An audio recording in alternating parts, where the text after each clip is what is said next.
Welcome back, everybody, to Gundam's Grace, presented by the Gundam Evolution Newtype League. I am Evan Wonder Chef Hashimoto, joined by Jamerson Lee. Oh my gosh, I'm just biting my tongue here as we speak, but it's because I'm excited because we've got so many good matches still to go. We just saw two of our best teams play, but now we're going to see one of the teams that we did see, in fact, already. TEKKA is going to be taking on Team Bork, which is a team that we didn't get a chance to see last month, but we did get a chance to see before. Yeah, it has been all 2-0s basically down the bracket so far throughout the day. We'll see if this one remains to be true here in the semifinals. It wasn't until we got to the winners finals and the grand finals and semifinals, or excuse me, the losers finals, where we got to see 3 maps and 4 maps taking place. So for right now, it's basically coming down to who's going to be facing off against Team Sucky Vacuums there in the winners finals tomorrow. It's going to be Team TEKKA, is going to be Team Bork. And I'm really excited to see this because, again, I'm not as familiar. I wasn't there when we saw Bork initially playing with this roster. And so I want to see what they have in store for us, especially after having missed out, I believe, in Halloween Havoc. Yeah, they did. But they did really great job in the EGL tournament as well. So we know that they're a really, really strong team. And they encapsulate one of my favorite things about what we currently have in the Gundam Evolution scene, which is that we have so many different teams coming from different games. As I do know a lot of Team Bork is a team that comes from Splitgate, which is a shooter that I don't know all that many teams from. So it's really, really cool to see that. And we actually got a little bit more info over the break. So, for example, Team IQ, who I believe is still in the losers bracket, they come from Battlefield, which is a game that we saw Team Gundam Unicorn last month in Halloween Havoc come from. And then we have the team that we saw, Portland Burnsiders. They actually come from TF2. We just learned it during the break. So huge shout outs to them. So we've got teams, from there. We've got teams that come from, Overwatch. We've got some Overwatch players. We've got just all across the board, so many different games. Of course, Powerpuff Girls, a lot of those players played a lot of arena shooters. There are a lot of old guys, which I respect. Please keep us old guys relevant. But yeah, it's really cool to see so many different teams from so many different games come together to play this sick game about Gundam. Yeah, and again, we just have so much more in store for us, right? A new unit's coming out, a new map as well in just a few more days. Big changes as well to the spectator client that's going to be here in custom matches just in a few more days. So count as blessed for that. I can't wait for it. I love that they're actually incorporating a lot more features that we're seeing in other games as well, right? So we have the coach slot that's going to be coming in. So that's going to be such a valuable tool for teams when they're going through their scrims, for their coaches to be able to just go through and check out every single POV throughout. So that's just such a strong tool that'll come in that really just raises the bar in terms of the skill cap for our team. So I'm really excited about the changes for season 2. Yeah, it's so exciting. And also, just as a reminder for everybody, of course, out there, the Gundam Evolution Showdown is happening in the official tournament. So you, of course, can sign up for that. I'm, of course, going to be watching that and rooting for every team that's been playing in these tournaments. We're all crew together. We're all learning together. So I'm going to be rooting for everybody. But here we go. Our second winners semifinals match of the day. We're going to see what the first picks and bans that come in are. Are we going to see, okay, Thorough Plant immediately banned, not a map that we've seen banned so far. I wonder if we're going to see some more open maps this time, or if we're going to return to that Mountain R&D lab. Yeah, I mean, Mountain R&D so far has been our favorite map. We've seen it in 2 matches. Ministry of Defense getting no love whatsoever once again. Very similar to what we had during Halloween Havoc. Now it all comes down to the pick. Where are we going for our first map? Is this going to be another 2-0? And well, no surprises there. It's going to be Mountain R&D lab for our first map for this set. Yeah, I guess this is the new, we saw with Flak Fort last time. This is going to be the new kind of first map going on here. We've seen it now every single set.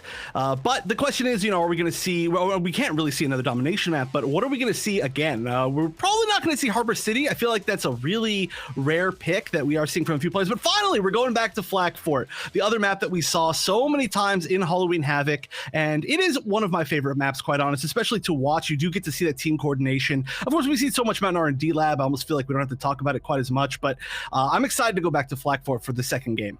I do love it. Just again, because it's a good measure of how strong teams are on their defensive side, right? On point A, teams generally will give that up after about 1 or 2 fights. That run back seems so long, and it's just basically a straight shot for the offense if they need to resupply and get more players back on in, right?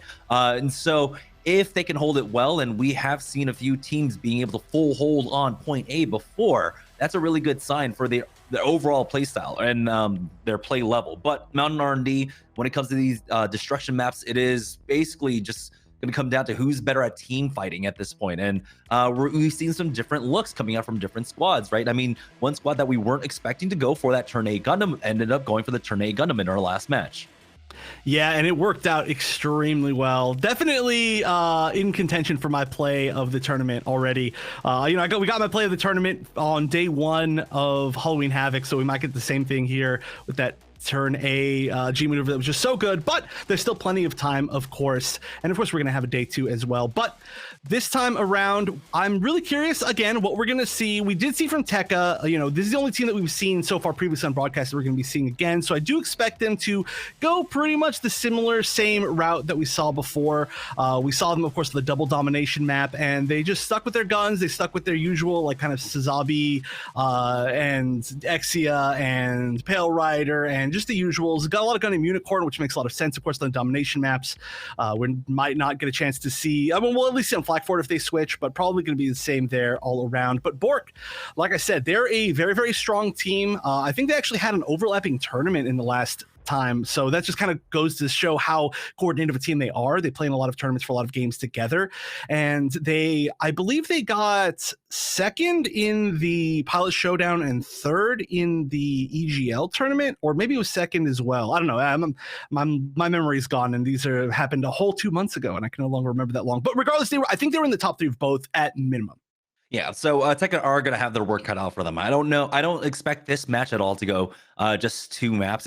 Hopefully this one goes to 3. Hopefully this one goes to 3 because I want to see as much as possible before we head into the grand finals or the winners finals and our lower bracket here. Really only getting 2 maps to try and get a good measure of teams. It's not the most effective way to really be able to measure their basically play level at this point. So hopefully we can go to all 3. Hopefully we get to see some different maps as well. I mean, like I said, I love Mountain R&D and I love Flak Fort, but I want to see a little bit more out of our squads when it comes to basically our map pool right now. It's down to 7 maps. It's not the usual 9 that you have in regular, in casual and competitive play.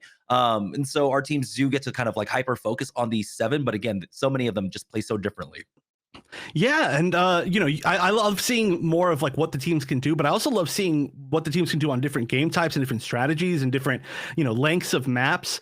We haven't had a single destruction so far, a single destruction mission, which is we saw, I would say, not a ton the last time. It's definitely been mostly point capture and domination, even within Halloween Havoc, within Pilot Showdown, but overall this is still a pretty, it's not an uncommon game type, right? It's not like people are like, oh, I just hate destruction or anything. It just happens to be that we've seen so many dominations this time around that we haven't had a chance to even go over there. So I would love to see like at least one game type from each of these teams as the day goes on.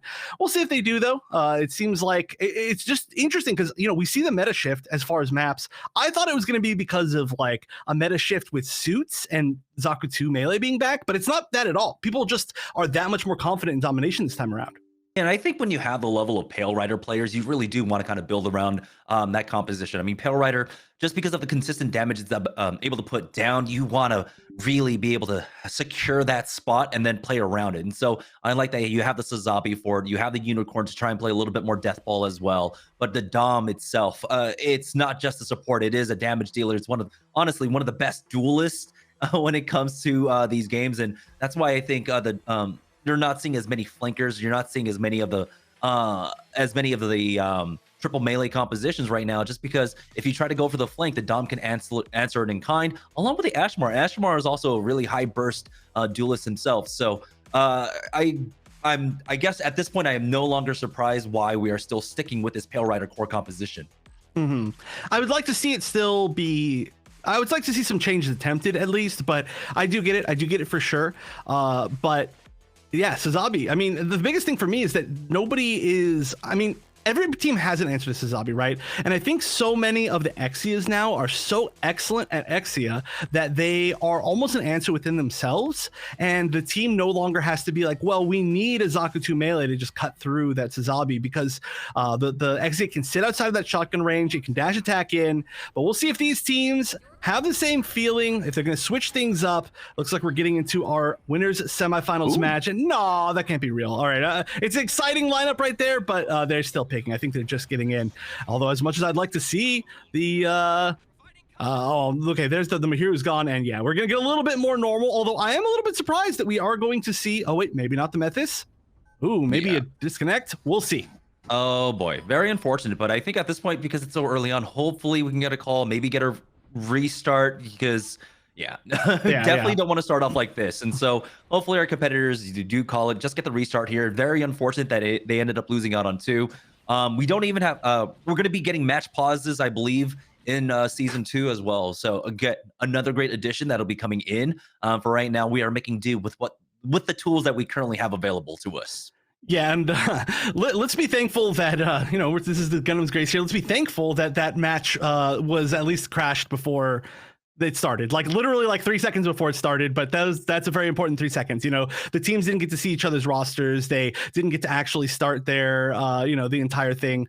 So could be a lot worse, and yeah, let's be also thankful that, like you said, we're getting match pauses, we're getting the coach slots, we're getting the spectator.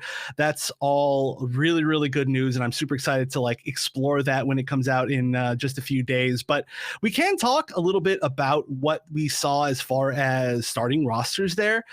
We did see before the crash, at least we saw the pick over the Methis, which you were mentioning. Methis is so good on Mountain R&D at taking that high ground, and assisting like the Ashimar and being able to get those little angles kind of up to the high ground, setting the turrets in some sneaky spots. So I'm surprised that we haven't seen any Methis at all today. It's been a lot of Gundam Unicorn, but I do like that we're seeing that out of Bork. Yeah, I mean, trying to utilize like the armor that comes out from the Unicorn and the Dom is all well and good, but you have to realize that when you play for that high ground, you basically only have access to one health pack, which is the one that's behind you. Or if you want to try and make the run for it, the one that's on the low ground. But of course, if you go for that lower ground health pack, that means you are giving up the height. So having that Methis for a single target heal, especially onto your tank, onto your Sazabi, and try to focus him and keep him topped off, allows you to play that neutral a little bit more aggressively. But again, I feel like the Unicorn and the Dom armor gun is going to be enough to really keep them topped off. If you haven't won the neutral and you haven't been able to push and maintain that high ground after those cooldowns, or at least the armor gun cooldown is used, something's going wrong there. Someone needs to be dishing out a little bit more damage. There needs to be more focus fire. So I think that's more of a playstyle shift instead of necessitating a compositional shift. Yeah, I agree. I mean, I love the fact that we do see such a, I mean, it depends on the map, of course, but we do see a good amount of switching between Methis and Unicorn, usually as like more of like the support role picks, and it can go really both ways. I like the fact that it's not just like one set in stone all the time, and sometimes we see teams that go for completely no support. I feel like that's a really cool kind of aspect to this game, that it's not going to be like one particular hard locked, hard healing support. It allows a lot of flexibility as far as like how confident you are with your team and what kind of damage they're going to be taking and in what area they're going to be taking damage. And it's I don't know, I just really like it a lot, and we get to see it a lot from these teams. I think it was Team Gundam Unicorn last time that, ironically to the name, they used no healers. They used no support at all. They didn't run Gundam Unicorn, which is a lie. I'm going to call them out on that. You can't be named yet Gundam Unicorn, not run it. And they didn't run Methis. They just ran the Gundam instead. Just I don't know. It's an interesting strategy. It worked out really well for them. They almost won the tournament, but it means that there is that level of flexibility, even within like a pretty established meta. Yeah, I mean, also one thing we have to note is that the Pale Rider does come in for a lot of heals as well, which is why they are targeting that in particular. Instead of the damage aspect, they realized, hey, he should be good at only one thing, not both. Having one of the highest heals, I believe, even in Diamond Plus ranked. So they are cutting that one down. I believe it's the overall healing duration and the heals per second that will be going down for that one. And I completely agree with it. It shouldn't just be able to top off an entire team every 13, 15, or however many seconds it is. So I like that they're targeting that instead of the damage. It kind of cuts down on its utility, even though it did receive a slight buff as well, I believe, in the last patch to its EMP grenade, which is still something that's not as largely used. Yeah, we see some of the really good Pale Riders use it like against maybe like Exias when they think that the Exia is like right around the corner. They'll just use it in spots where they don't actually have line of sight to anybody, just to kind of like hit around the corner before they push. But yeah, it's definitely not a key part of the kit. And yeah, that heal is pretty ridiculous for sure. And we saw a lot of that being used very, very well by a lot of the teams in the previous months. But it'll still be, I mean, it's still wild that it's like one of the highest DPS units, and it is going to have an AoE heal that only heals you. That's pretty impressive as far as the suit goes. So I'm sure that'll still be a very good suit, even with the nerfs going in, as we have seen Pale Rider in pretty much every single team today, as far as I can remember. We might have seen some weird switches off. I don't know. We saw some strange comp switches for just like a few moments in the rounds, but overall, Pale Rider, I mean, it's nice though, I think, to have that kind of like level of like a solid, like this is your solid DPS pick. They're going to be really good at fighting at like, most ranges, so you can't like just get caught by surprise by like flyers or by people who are a little bit further away or people who are really close. Like, you're not going to have that really big weakness as long as you have a Pale Rider. But it's I mean, hey, it's really good, and it's showing up very strongly. Yeah, I mean, it's a good multi-tool, right? It provides offense, it provides defense as well, and just consistent damage. I think that's the most important part, being able to get consistent damage across in this game where heals overall are very limited. You have to really play around health packs. And so there are openings and windows that you can really punish teams as long as you're dishing out that consistent damage. And then, of course, kind of setting up the Exias.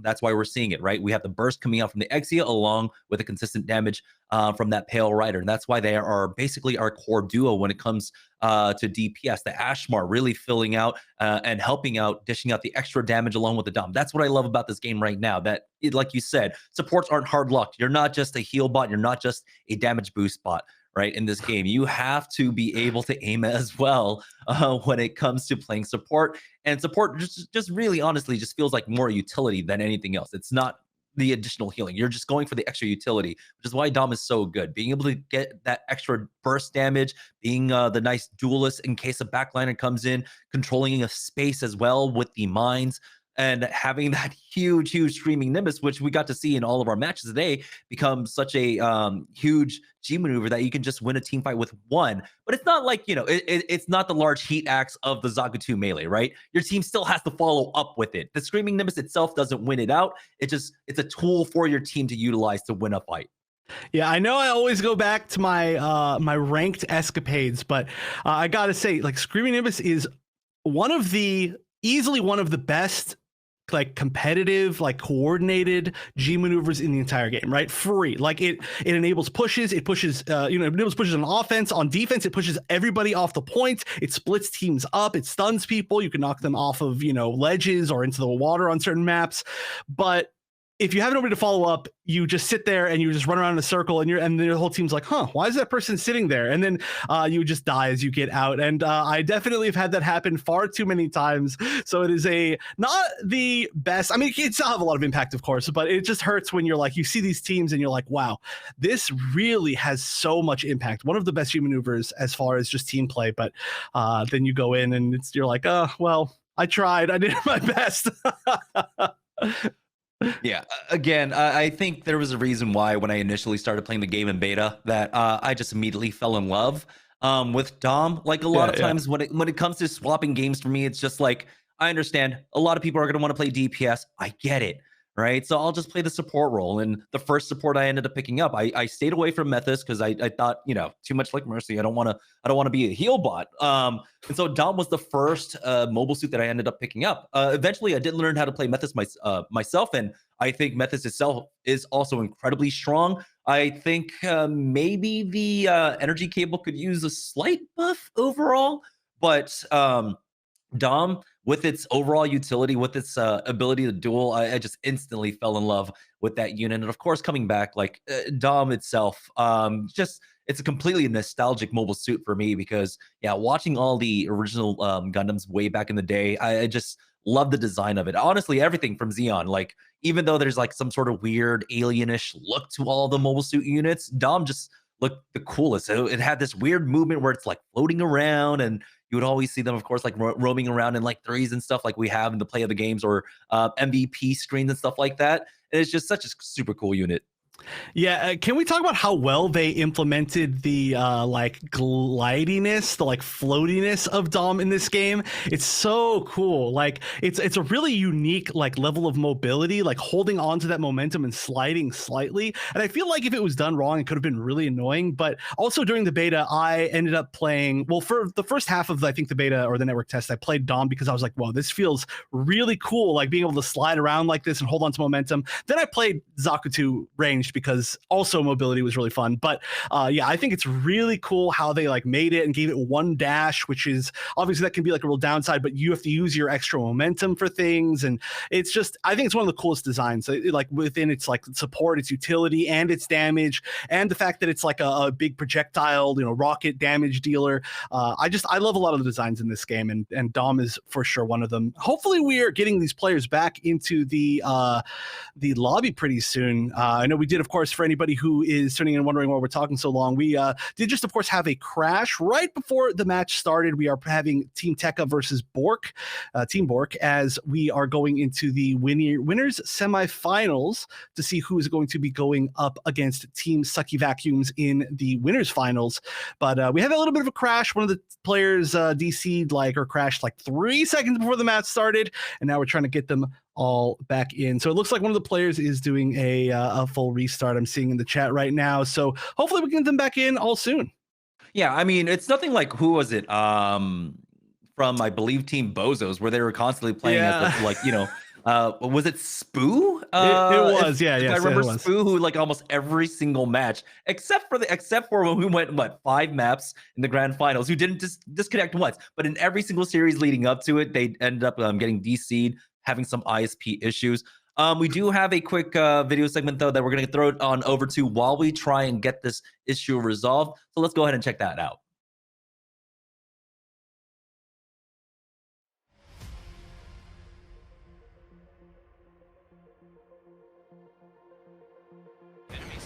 But it looks like they will actually get caught. That's going to be one going down. One more, possibly it is the Ashmar falling in. Oh no, Casino was caught off guard too. So now only 3 members up, but they're in the middle of the rest of the team here. It's going to be a full 6-man. Oh, you gotta be careful. You got the energy cable, you got the repair cable, along with the heal being used early on. Hades will get popped. They're not actually using the Methasol. They don't have it, or they might have actually popped it on someone else as they charge forward. Now Ashmar punch being utilized as well, and the screaming Nimbus, everything being used from the defense here.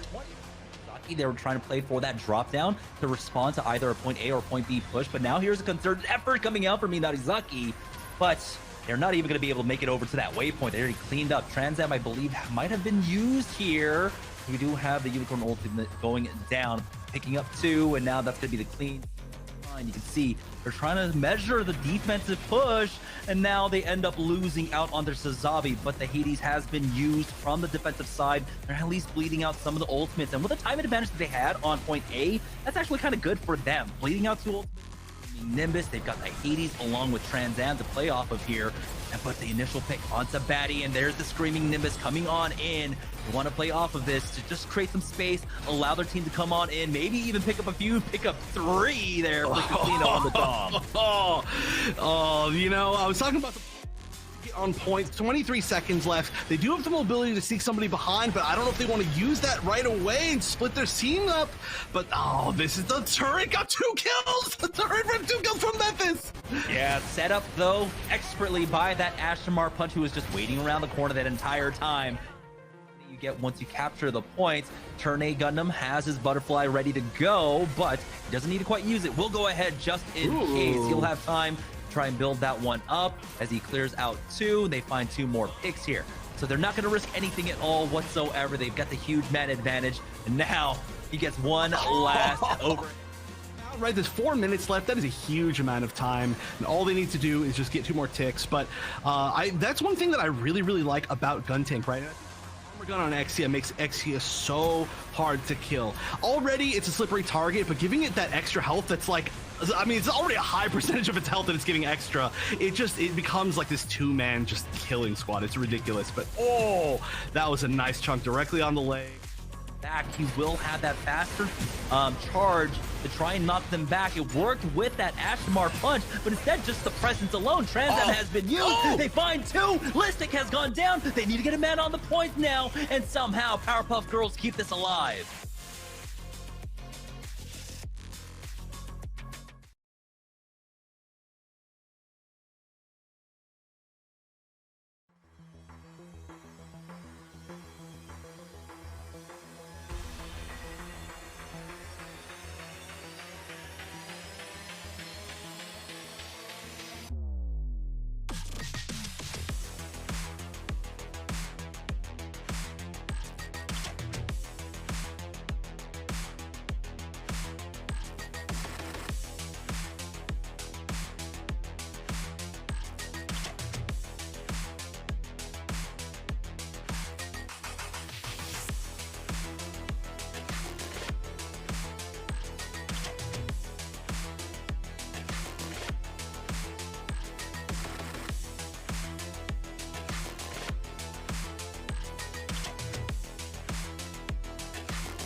They have to fall back. The XA uses Trans Am on the offensive side, but unfortunately he will fall to Nico, in which popped his own Trans Am, gets two, and now the offensive side with 25 seconds left, it's looking pretty scary for them on Harbor. You have to put yourself into potentially being sniped out when you go for the repairers. You can see them start to just try and move forward. Meth 94% to the ultimate. The Dreams comes in with the crash, and it's absolutely his opponents. The defense side, but Calvin trades back X-Ray once more. On the other side, Red has got X-Ray again. He's killed them 3 times, but the Resurrect has been there every single time. And now the Barbados is in on his face. Illusion goes down to Dreams, and the offense is thwarted here. Kyler gets the Resurrect on to Glitch as well. It's the mix, and there's no ultimate on the side of Bork. They're done for.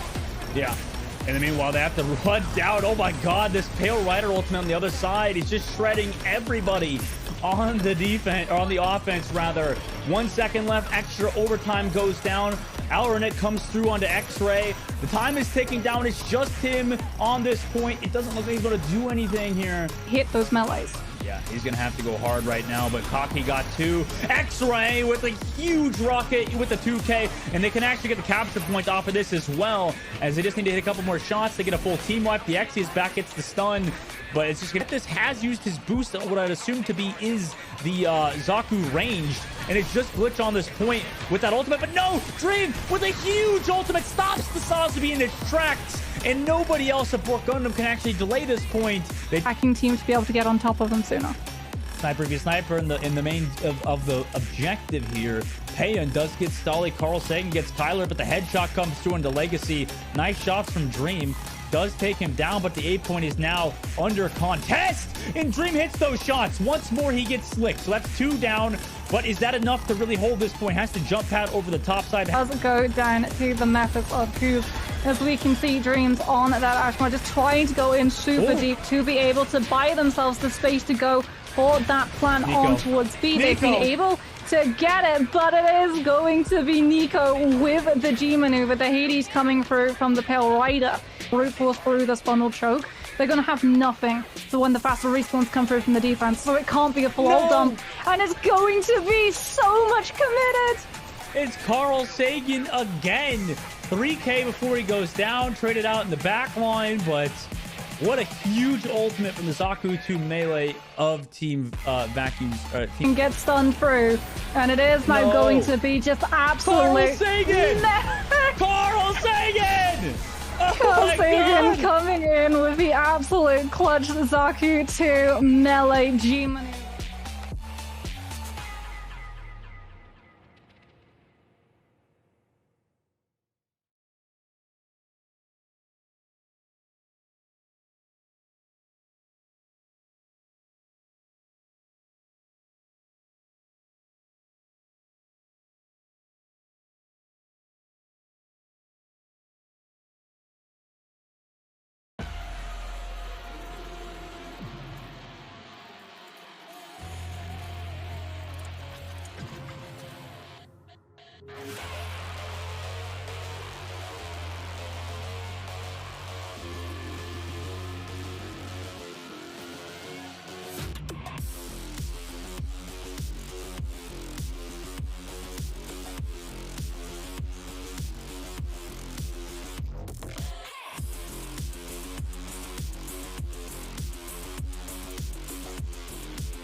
All right, welcome back everybody to Gundam's Grace. We do have the match that is getting started. Thankfully, all of the technical issues have been fixed, and I think these players have waited long enough, so let's get them going. I'm excited to see this match finally started. We got to see just a little preview of what they were going to be running. Of course, as a reminder, we are in the winners semifinals. This is going to be Team Bork versus Team TEKKA, and we are on Mountain R&D Lab for the first game, and second game is Blackfort? I actually forget. Wait, what did they pick for second?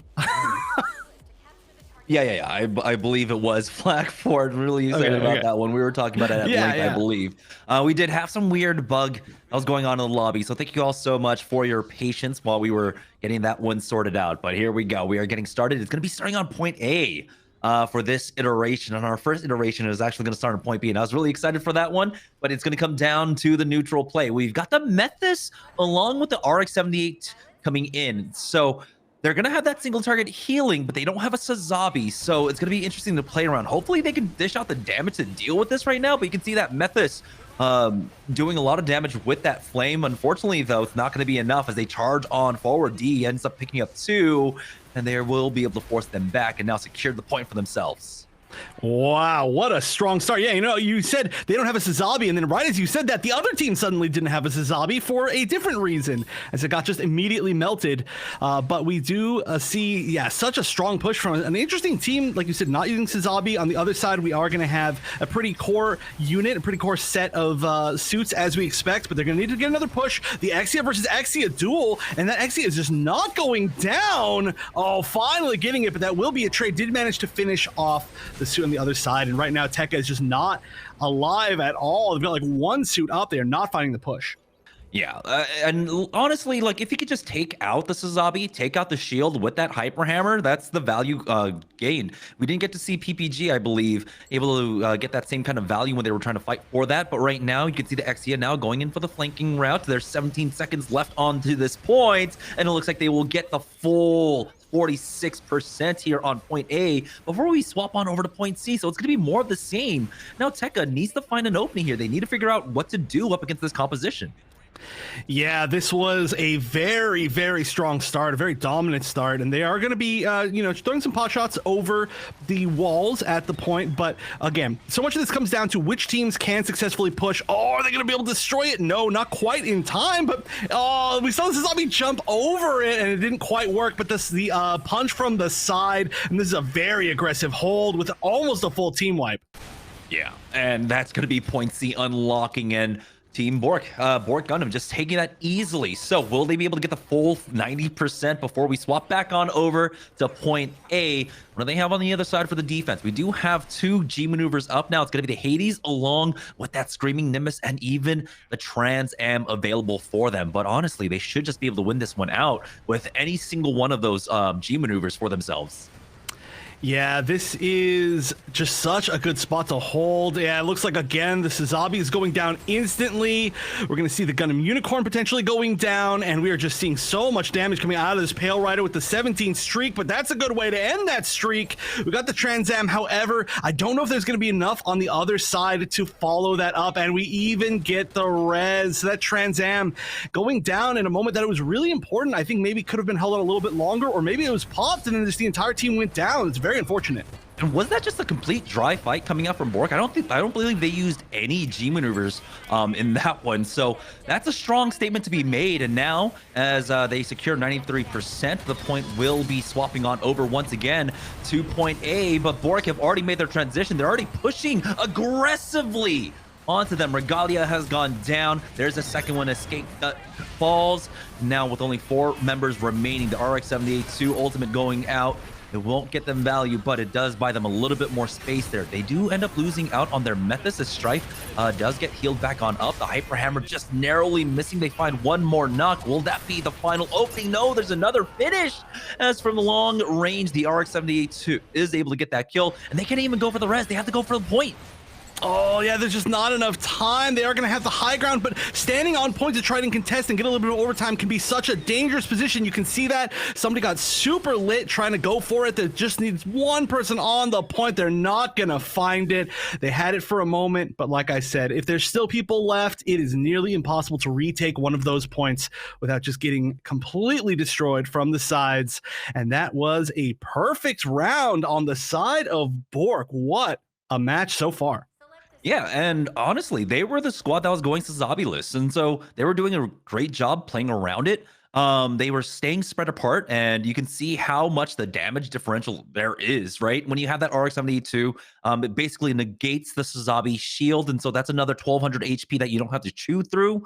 It's just the additional damage that you're able to put out, along with that Methis pick coming out from them. Even though Gundam Unicorn has extremely high DPS, so does the Methis, really, that a lot of times people can underestimate the damage that the Methis can put out.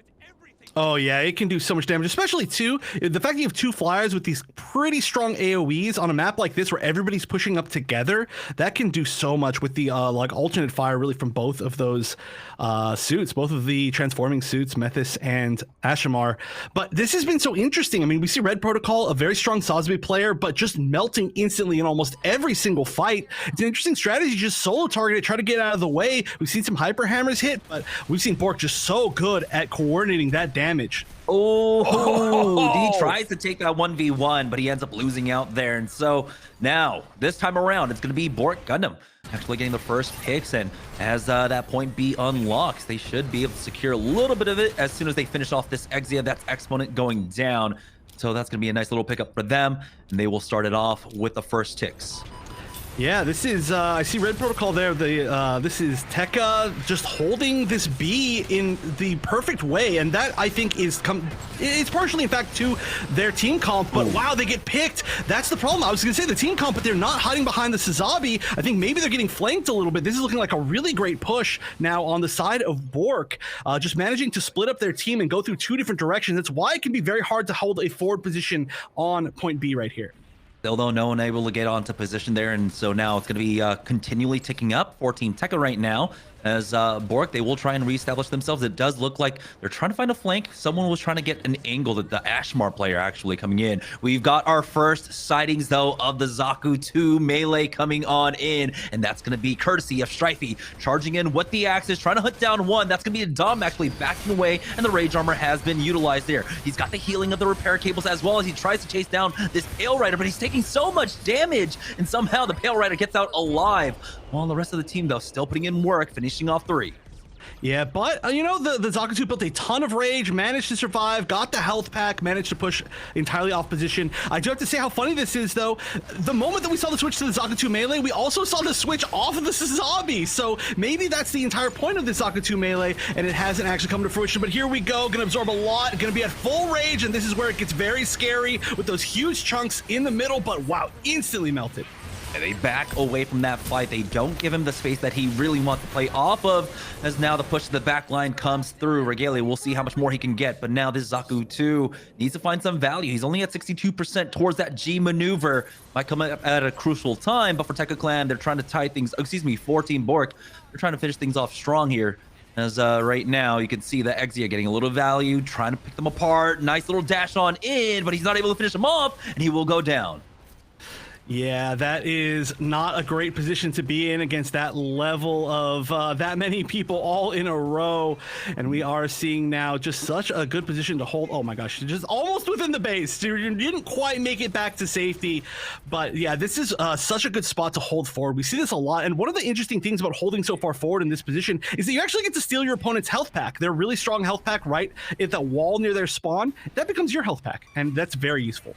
Now Bork just 17% away from walking away with this first map. They do have the Ashmar punch actually dodged out, and now Red Protocol will end up falling as the Ashmar will just run, tuck tail behind, and try and maybe find another fight. Again, it's going to be point C unlocking, and they just haven't been able to find an opening whatsoever when it comes to these outside points. Team TEKKA Clan really struggling here in this regard, as they're going to go ahead and push out. They've got 3 G maneuvers activated here, but will they be able to get any value? They might even buy enough time for a 4th G maneuver in that large Heat Hawk slash, but they lost out on 2. Regalia and Red Protocol going down, and it looks like Team Bork are about to get the easy 2-0 here on Mountain R&D.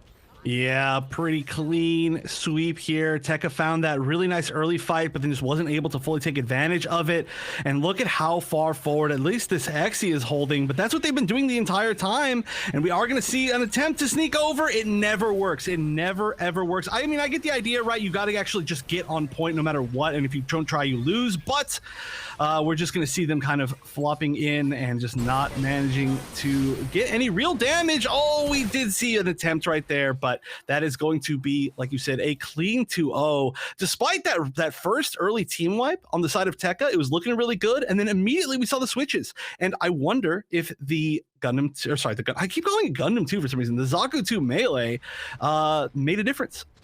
Yeah, and this is so incredible because we saw like teams when they try to run Sazabi lists, sometimes you can really go to bite them in the back, but having the option, having that hyper hammer there ready to deal with it, we know all from casual and from ranked play that the hyper hammer is incredibly strong in dealing with the Sazabi and dealing with that shield, and they were able to neutralize that one extremely effectively, so much so that, you know, on the other side for Team TEKKA, they were like, okay, maybe we don't try to run the Sazabi at all, and we try to answer DPS or DPS. It really did kind of feel like a little bit more of casual play, right? And in the lower ranks as well, in ranked, where it's just everyone wants to play DPS, and you can see why. There's just so much damage that can be put out. Yeah, you know, on any map, though, I could definitely see it here. We see a lot of spots where the Zabi is really strong on this map, but it can also be flanked, right? If your opponent's team is really, really good at getting around it, and they have so much anti-Sazabi stuff like the RX-78 and the Hyper Hammers, then I could definitely see this being one of the maps where you kind of go a little bit wild, and it looked like Bork was really confident to do that from the get-go, right? Not having the Sazabi. It was really interesting seeing that we saw like kind of the switches midway through.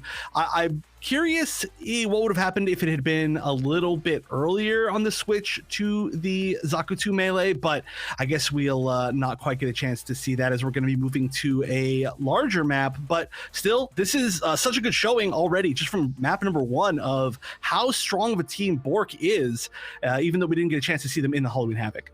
And I think this was just a really good display of why it's so difficult to play flankers, right? We got to see a little bit earlier on when we saw the Zaku 2 ranged coming out, that teams are ready to respond to it instantly. Whenever you try to go in, find an opening, they get spotted out and they get focused down. The only reason why that Exia is able to do what it does is because, well, first, a lot of our Exia players are some of the best Exia players in the world right now, but also he has a lot more mobility than the other units currently have. He's got the vertical mobility as well that a lot of them are lacking right now. Having the 3 dashes along with the 2 additional ones essentially in the kit, it just allows them to survive a little bit longer, and it has a smaller hitbox. So even though, you know, all of our players are extremely proficient at aiming, it's still one of the smallest units right now in the game, and so its survivability is incredibly high. So Exia still stand out, one of the best flankers, but he doesn't play like a flanker right now. He just pokes and prods. It's not the one like the full committal that you kind of need to play when you're on a Zaku 2 range, because really, if you want to be able to kill anything, you need to be in someone's face as a Zaku 2's ranged. As an Exia, you just need to kind of pull them back, and you can do that without the damage drop off on your daggers. I know, it's really funny that you take a look at like what they're actually called, and it's Zaku 2 range, but it's actually one of the closest range suits in the entire game. It is like more melee than most of the other melee. Like you can do more damage from a mid-range with Zaku 2 melee than you can with Zaku 2 range, which is pretty funny. Of course, the damage can absolutely melt people if you are really good with Zaku 2 ranged, but it really is in its own weird way a true melee suit. And on the other hand, Exia, which is very, you know, very melee based, like he uses a lot of weapons, actually is in its own weird way, okay, I mean, don't take this wrong, but in its own weird way, it's like one of the strongest sniper weapons in the game, right? Like you can actually chunk people from literally any distance, and it can play effectively from so many different distances. You know, it doesn't have to be a flanker, it doesn't have to be in melee range. So it's really funny to kind of like look at the difference between those two, and you're like, you know, they're kind of backwards in a way, but I mean, I do like the designs of them all, of course. I mean, you're going to see a few balance changes on both of those to make Zaku 2 range a little bit stronger, and Exia I think a little bit weaker. I think got some buff on something though. Oh, it's the mid Trans Am dash attack, I think, or the F. I can't remember, but one of its melee moves got a recovery reduced. So we're going to see some changes regardless. I totally agree with you. That's why we don't see Zakutu range as much, and Exia is free to live its best life on any map in this game. I'm glad they actually like at least addressed it. They said, you know, a lot of the community feedback is that we want to touch, or you should touch the damage attenuation when it comes to the range of Exia. But for right now, we're just going to keep an eye on it. We're going to touch other parts of its kits first before we try and touch that part. But I honestly do think that the fix would be if there's at least some damage drop off to those daggers at range, because again, the primary fire, like you said, if you're hitting the triple dinks, you're doing so much damage. The secondary fire as well does tons of damage. So he has that option to play far range. He has the option to play close range. And of course, he has an amazing burst along with just survivability and mobility. So we'll see if he does get touched. I mean, no surprises whatsoever that of the really deathball-y mobile suits that are usually played, he's the one that survives because of it is basically coming down to the survivability, right? I mean, even though Barbados has one-shot capability here, that's not what you're looking for. You're looking for a constant contributor in team fights, and that's what Exia excels at. Yeah, it really can. No matter how much you have to reposition. I'm interested, of course, though, to see the non-Sazabi team. You know, just to switch gears a little bit. It was really interesting to see that. I do know that for a while, I haven't kept up with the entire Japanese scene quite as well recently. I've been a little bit busy and haven't been able to be up at the times to see a lot of like what they've been doing. But I know a lot of the Japanese players and Japanese strong teams were not fans of Sazabi for a while. So I don't know if that's changed or not. But it is interesting to see a style that is maybe a little bit more like that, or maybe has evolved to be similar to that in general. And again, you know, we're going to Flak Fort. This is going to be, I want to say, like the most mid-range of any of the maps that we've seen so far. Because we've only seen basically domination maps and Harbor today, and Harbor, of course, is a very polarizing map in the opposite direction. So this is going to be the first time that we're going to see kind of just like a normal mid-range-ish map, and I'm interested to see the team comps and the styles, as I've said before. I mean, a lot of the geography of the map outside of the initial bridge on point A, they do create for those mid-level or mid-distance sight lines. And teams don't even play on the bridge anymore for the most part, other than chasing down the offense after they get a team fight win on point B as a defensive side. So even though I like in your casual matches, you're going to see a lot of gym snipers getting picked up for that first offensive side. It does not seem to be something that teams are even considering here. Almost every defensive team plays inside of point A. They maintain that high ground for their Pale Rider, and we know exactly why. Our Pale Rider players are absolutely insane. So again, you play around them, you build a composition around them, you make sure that they can succeed.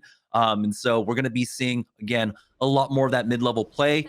I could still see the RX-78-2 coming out here in favor of the Sazabi again, because like you said, or like we were talking about, the mid-level distances. It's basically well within the damage drop-off range of the RX-78-2. All right, well, it does look like on defense first, we are going to have Team TEKKA, and they are going to be sticking with mostly what they've been using. We are going to see the Metis over the Unicorn, which was one of the switches that they made before, but we're going to see the same core as usual of Ashamar, Dom, and okay, you know, you're talking about seeing the snipers, and this is something we expected to see a lot last time, but we are maybe going to see it. It does look like they're just sitting here. Maybe they're just using the jump pad for funsies. There's 12 seconds left, but we've got potentially 2 snipers now on the side here, or if you count Exia 3. Yeah, if they go with the turn A, I would not be surprised if they stick with it. The gym sniper, I think it might just be an opening, just in case someone plays on bridge.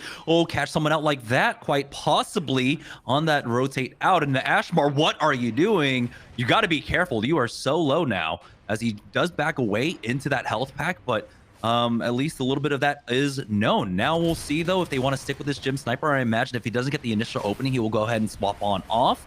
But having the turn A here can be incredibly strong for them. Lose out on Dark Infestor first, though, and that's going to be the heals. They're going to have to rely upon these health packs up top now. You can see that Pale Rider backing away, Dom in the thick of things, pushing forward. He's going to swap out for 1, but again, without that Metis there for right now, they have to play off these heals, and that's what's going to keep him alive. But for the time being, it looks like the duel is going to go the other way as they push forward onto point A.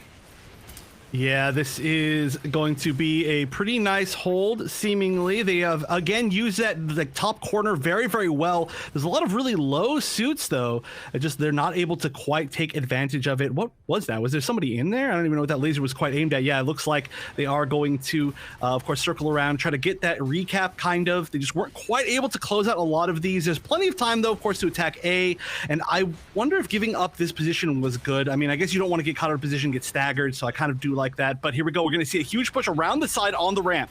Yeah, and it's the swap off. They're no longer on that gym sniper. Nice snipe in with that laser, though. It's a 1-for-1 exchange, and now it's going to be a 2-for-2, but they might be able to get the res as well. Methis with that cable is going to get a free one at this point, and now it looks like they have been able to crack open point A. The first tick about to come on in. You can see now the Dom is there controlling it for himself, but oh no, what a turnaround. The Exia coming in, taking out Moist there, and now they've got to be careful. The zombie is low. You can see why Dom is such a strong force on any composition. Yeah, and the dueling Doms. I would honestly totally watch a 1v1 Dom tournament. Like, watching Dom's duel is just too fun. But right now we can definitely see which one won, and we are just still continuing to hold on to this point. We're going to get to 3 ticks. It looks like, oh, what a great dodge. Great dodge in the overhead grab. Yeah, that turn A tries to get on in and pick him up. And that's actually pretty crucial because I don't believe that turn A has their ultimate yet, but the G maneuver can be so strong in breaking this choke point here. A lot of teams are going to try and play on that hill, but the turn A will have the free cover to play off of it, and he does not have his G maneuver. If he was able to get that overhead, he'd be so close to it. Right now, they've got the energy cable along with the Trans Am to utilize here. The first pick, though, goes on to their Ashmar, and unfortunately, they lose out on one more. So a nice defensive hold coming out now from Team TEKKA Clan as Bork is still answering back. Oh, and you could just see these Exias. Well, I was about to say these Exias just live forever when they're good players, but of course, finally going down. But you could just see it was kind of just standing almost in the open, just using its mobility to become such a difficult target and just doing so much raw damage, you know, just dashing, attacking in when it can, throwing the daggers when it can. And there's a reason why this is such a strong suit. But here we go. They're kind of pushing back up. They're going to try another huge push, but the Screaming Nimbus coming out. Yeah, it's a Screaming Nimbus for a Screaming Nimbus again. Once again, these Dom players know. I mean, whoever's the first Screaming Nimbus user, it looks like that team's going to end up losing out, but they ultimately are able to get that G maneuver for Bitey up. That turn A Gundam only gets one throughout all of this, but it's about securing that team fight win and finally breaking the hold on the hill here. And now they're going to try and establish themselves onto this high ground, allow their Pale Rider to really utilize that Hades. But unfortunately, Bless gets picked off, and you do not want to be losing out on your Ashmar this early. It's an Ashmar for an Ashmar, though, as now Bork Gundam, unfortunately, not able to get onto the point. They do actually pick up one tick here, and it's a fight for the high ground. You can see teams really valuing this position, but that means the defense ends up giving up 2 ticks. Yeah, and here we go. We see actually the Methis boosted Exia here, but not able to get anything as we see 2 picks from Bitey on the turn A, 3 picks now from Bitey on the turn A, and that might secure them the final spot. But this is a spot that is very, very easy to get a contest on if anybody's even within range, and A just went down at the perfect timing. You can see just a foot away from being able to contest. We very often see just one person get in and then another person get in, and that spawn can be very, very close, but that was a great job from Bork Gundam, and Bitey in particular just wiping the entire team at the end there, saying, you know what, I could use my G maneuver to wipe an entire team, or I could just shoot really well. And that's the nice thing, right?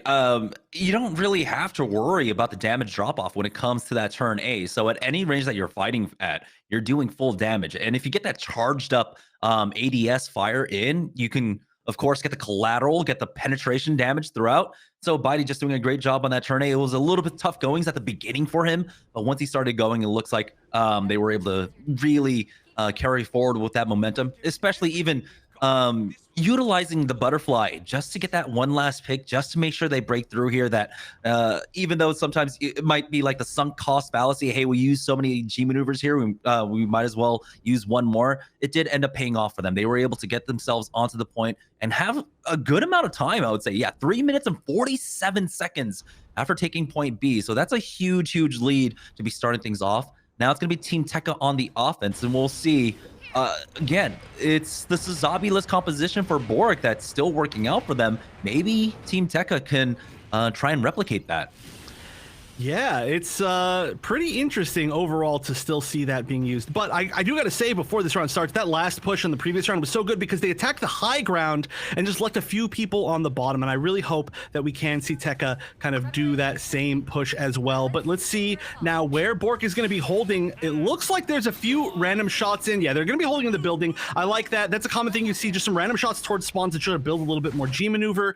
But they are going to be holding the usual spot a little bit lower maybe than usual. We are going to see a good amount of TEKKA push onto this left side ramp as usual, but it looks like there was already a pick. They did get the res, but they're a little bit split up. Their positioning not bad though.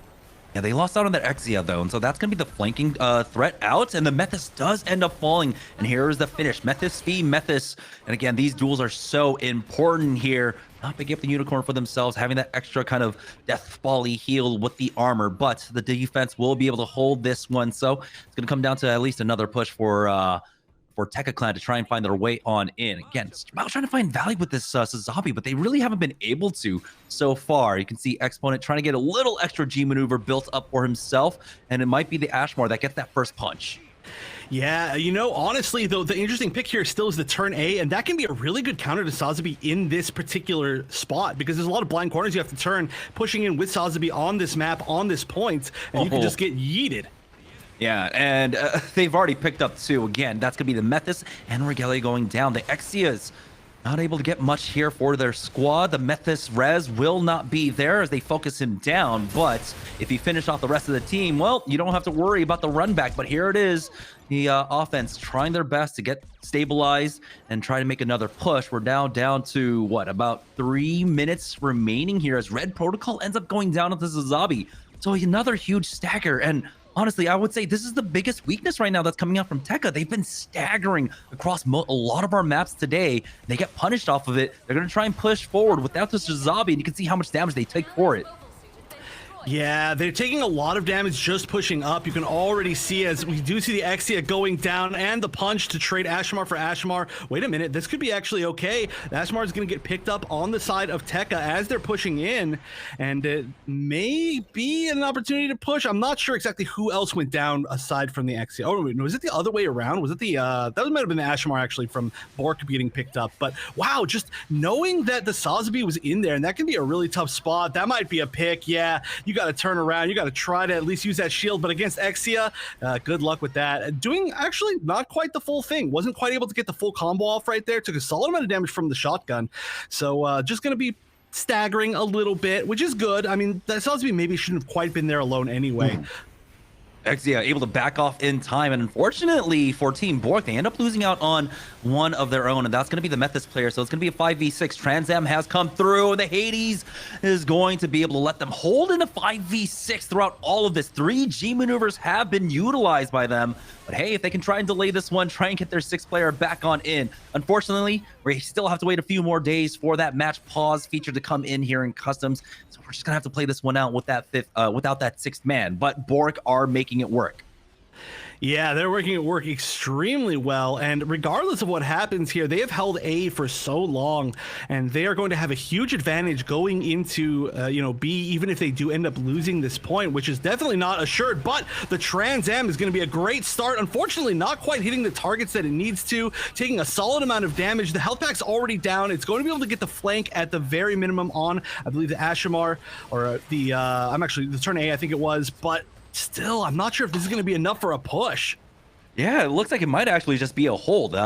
It does seem like the Methus player is back on in. You can see the Pale Riders fighting 1v1 up top until the Methus comes in to help him out.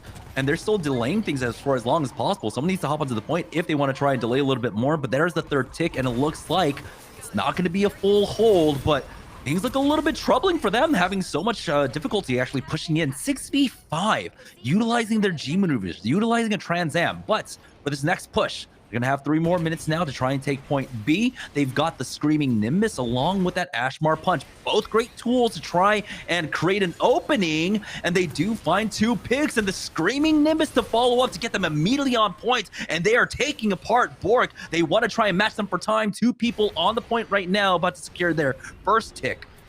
Yeah, 4 people down immediately, and we see the punch from the Ashmar. It does not work out super well. It actually just knocks the Ashmar into an unfortunate position, but this is looking really good. Already getting to 3 ticks, just picking off these players one at a time. The exit come in is at least going to trade. It is going to be nice. Any trade on defense here is going to be positive, but they've got to make it count really, really quickly. This Ashmar is just raining death from above and not letting anybody come in effectively.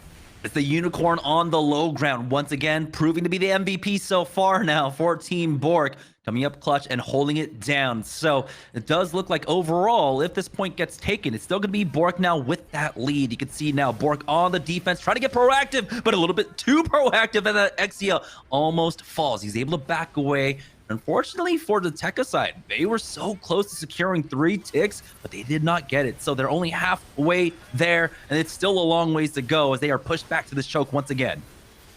Yeah, Dark Infestor going down, but this is 3 picks now on the side for TEKKA. We are going to see one of them get picked back up, but that is a really good opportunity to potentially push. They are not going to have too many more opportunities. They are getting actually a lot of mileage here. It looks like we are seeing the Sazabi G maneuver at least to get this team kill, and they're going to have one big attempt to stop this from being the full cap. They're already so far in. We are going to see the Trans Am activated, but not a ton of mileage. The auto res is going to go off potentially, and we are just seeing them staggered. A very, very healthy TEKKA, as it looks like they just need one more pick, but this is what can happen. This is what almost happened last time.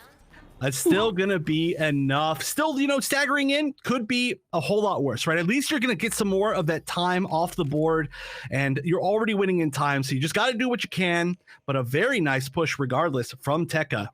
Yeah, Bork are going to end this half or end this first few stages with a 2-minute advantage, and that's pretty massive, especially with how strong Bork were actually able to hold down on point A with 1 minute and 47 seconds left. I mean, I don't know. TEKKA was struggling in the first 2 minutes of point A. I believe it almost came down to their final minute on point A to crack that one open. And of course, we have to mention it. It came down to it being a 6v5 in their favor because of the disconnect. And so things are looking really strong for Bork on their point A defense.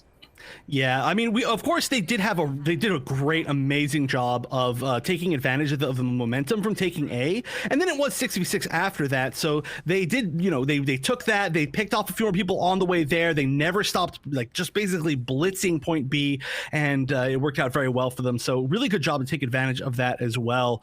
But like you said, they were just so hard pressed to find that first push into A, even at a 5v6, so, or a 6v5, I should say. So we'll see if they can this time. Of course, it's important to remember that in overtime, you do start with 50% of your G maneuver meter. So even if you have a like higher G maneuver, like, I guess, move, right? If you take, say, if it takes more meter to fully charge, there we go, that's the best way to put it, you're gonna have a higher gain at the start. So if we see some really, really powerful ones off the bat, that of course can immediately lead to a push, or it can lead to just enough hold, because like you said, there's not a ton of time. We're going to see that 1 minute 40 on the clock. That's like 2 pushes at best. And immediately, the strongest effect you're going to think about that when it comes to the G maneuver meter is the turn A Gundam on the other side. It's going to be so strong. You can see that's why he's the ones taking the initial pot shots. He's going to try and back away, though. They have to be careful to Axon in. It's going to miss, but if he can get that butterfly up, the butterfly just wins a fight itself, and that's all they need. Losing out on Skate Tuck is not what you want at all whatsoever, and TEKKA has been plagued by getting staggered throughout all of this. You can see now they're trying to take advantage. They've gotten one more pick onto Regalia, and now you can see the Sazabi has nothing to work with. 400 HP. He's getting chased down by a Methus of all things, and things are looking dire now for Team TEKKA Clan, who are already down 1 map.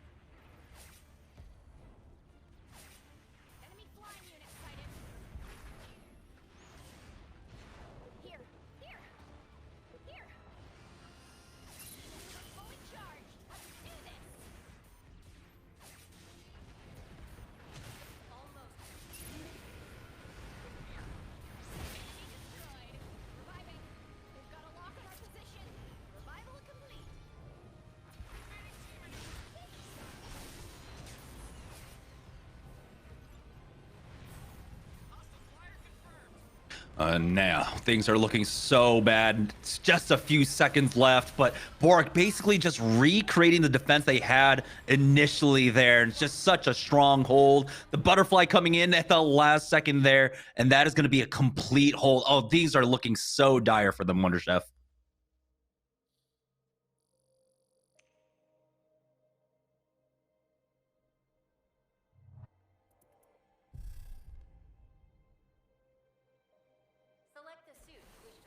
Does seem like we might have lost out on Wonder's audio real quick. There we go. I am back. Yeah, that was strange. I must have double clicked it, but my bad. So yeah, what I was gonna say was, yeah, I totally agree with you. That's exactly what you want to see as Bork Gundam, but not as TEKKA.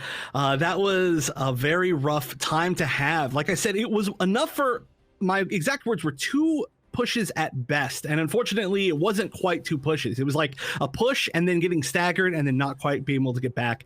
And you know, even just like a full 2 minutes might have given them enough time to regroup and get that one final push. But that's why it's so important to do well in that first essentially like the first rounds, right? In the non-overtime, the regulation rounds. And that's why we're going to have more time here on the board now on offense for the side of Bork. And it looks like we might see, I actually really like this a lot, we might see the Marasai, which is not a pick we see often, but let me tell you, in that building, that Marasai Sea Snake ult or G maneuver, just destructive. Yeah, the Sea Snake snare is, I mean, yeah, the lightning, I believe, is so incredibly strong, especially when it comes to just that entire skill set for Marasai. When you can predict exactly what angles teams are playing. And again, it's the same positions coming out from everyone, right? It's either this high ground or the other high ground. And so being able to just spam that angle and know that you're basically going to have a 95% success rate, it's so incredibly strong. And all they need is that one pick. They have 3 minutes and 47 seconds, and all they need is one tick here on point A. And here comes Team Bork pushing up. They've already gone the first knock. That's going to be Skate Duck going down, and instantly they'll take the height. That's another one. Dark Infestor is out, and Team Bork are on the verge of sending TEKKA Clan now down to the lower bracket. Just like that, they just need to finish off. It looks like a few more units. They kind of swapped positions, strangely enough, on the defense and offensive side. But Bork Gundam are bleeding out just a little bit. They still have to be careful in how they want to take this. Barbados coming in as well to try and finish things off. We'll see if he can get any value here. Still needs to heal up, as he's going to get that passive healing from being out of combat. And they might have just been able to do it. They might have been able to delay long enough, but no, another pick comes on in. That's going to be Bork Gundam securing this in just a moment. Well, there is one person on point, but I would have to say with this run back, this is just not going to happen. Yeah, they just need to get a little bit more, and that's going to be that. The suit switches were pretty fun, but that was a very strong first push. And so much of it was, again, they got that first pick and they just ran with that momentum. They were very, very ready to all focus on that Ashmar that was sitting in that building. And they just, I mean, they focused it instantly. It was like it was one big bullet that just one-shot it, but it was just everybody's bullets combined. And that was a great showing from Bork Gundam overall, who will be moving to our winners finals. And now both of the teams in the grand finals have been looking really dominant. I am very excited for that match. Yeah, and I mean, I guess, you know, it still reigns true. We're just going to get 2 zeros throughout the winners bracket until we get to the grand finals. Once again, I mean, same thing happened in the lower bracket where it's just 2 zeros up until our losers semifinals, I believe. And I was honestly expecting this one to be a little bit closer for TEKKA to put up a little bit more fight, but we saw the problems that were plaguing them. When it came down to losing one initially in a fight, they end up staggering a lot. And you know, that's something that they have to learn how to deal with. If you end up losing on one, you have to learn how to stabilize, regroup, and not stagger. But they were constantly getting staggered, unfortunately. Part of it was due to Bork being proactive. Once they found that pick, being able to push out and stretch things a little bit further. And so Bork did an amazing job throughout all of that. It looks like they will give Sucky Vacuums a run for their money now in the winners finals. Yeah, two extremely strong teams. I'm really excited to see that. I think that's going to be tomorrow, I'm pretty sure. I'm actually not 100% sure, but I do think so. We are not done yet for today, though. Of course, we still got a pretty big losers bracket with a lot of really strong teams. Like now we see TEKKA in the losers bracket. Now we see Powerpuff Girls in the losers bracket. There's some other teams that we haven't seen yet, like IQ, for example. And we will be getting to those matches. But before we get to those matches, we're again going to go to a short break to set them up. So don't go anywhere, because we're going to return with more of Gundam's Grace right after this.